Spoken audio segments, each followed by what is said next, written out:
Hi friends, welcome friends. ഇന്നത്തെ video എൻ്റെ പൂച്ചയുടെ മിസ്സിങ്ങും അതേ തുടർന്ന് എനിക്കുണ്ടായ മാനസിക സമ്മർദ്ദത്തെ പറ്റിയാണ് ഞാൻ പറയാൻ പോകുന്നത്. വീഡിയോ ഇഷ്ടമായ എല്ലാവരും ലൈക്ക് ചെയ്ത് ചാനൽ സബ്സ്ക്രൈബ് ചെയ്യാതെ കാണുന്നവർ ചാനൽ സബ്സ്ക്രൈബ് ചെയ്യണം. അപ്പോൾ ഫ്രണ്ട്സ്, കഴിഞ്ഞ ആറ്റുകാൽ പൊങ്കാലയുടെ തലേ ദിവസം മുതലാണ് എൻ്റെ പൂച്ചയെ കാണാതെ ആയത്.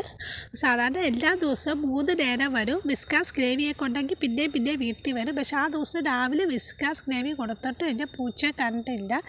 സാധാരണ കണ്ടൻ പൂച്ച ആണെങ്കിൽ തന്നെ 3 നേരം ഞങ്ങളുടെ വീട്ടിൽ വരുമായിരുന്നു ഫുഡ് കഴിക്കാൻ. മറ്റേ പൂച്ചയുമായി മേറ്റിങ്ങിനൊക്കെ പോകുമ്പോഴും ഞങ്ങളുടെ വീടിൻ്റെ പറമ്പിലൊക്കെ ഇടയ്ക്കത് ഞാൻ കാണാറുണ്ടായിരുന്നു. അതുപോലെ തന്നെ മറ്റേ പൂച്ചയുമായി അടി കൂടുമ്പോഴും ഞങ്ങളുടെ വീടിൻ്റെ പറമ്പിലായിരുന്നു അടിയൊക്കെ കൂടുന്നത്. പക്ഷേ ഇത്തവണ ഒട്ടും കണ്ടില്ല.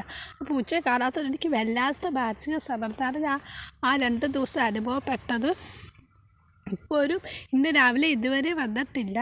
എൻ്റെ അമ്മ പോയ ശേഷമാണ് പൂച്ചകളുമായി എനിക്ക് വലിയ അടുപ്പം കൂടിയത്. പൂച്ച എൻ്റെ അമ്മ എനിക്ക് വേണ്ടി അയച്ചൊരു മെസ്സഞ്ചർ പോലെയാണ് ഞാൻ കാണുന്നത്.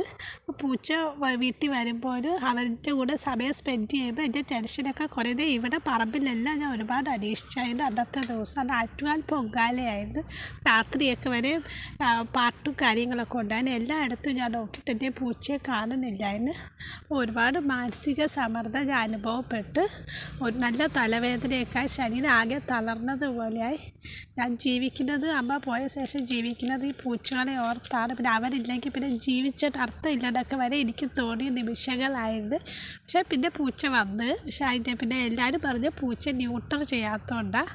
ആൺപൂച്ചയാകുമ്പോൾ അതിങ്ങനെയൊക്കെ കറങ്ങാൻ പോകും. അപ്പോൾ ഇനി എന്തായാലും പൂച്ച ന്യൂട്രൽ ചെയ്യണം.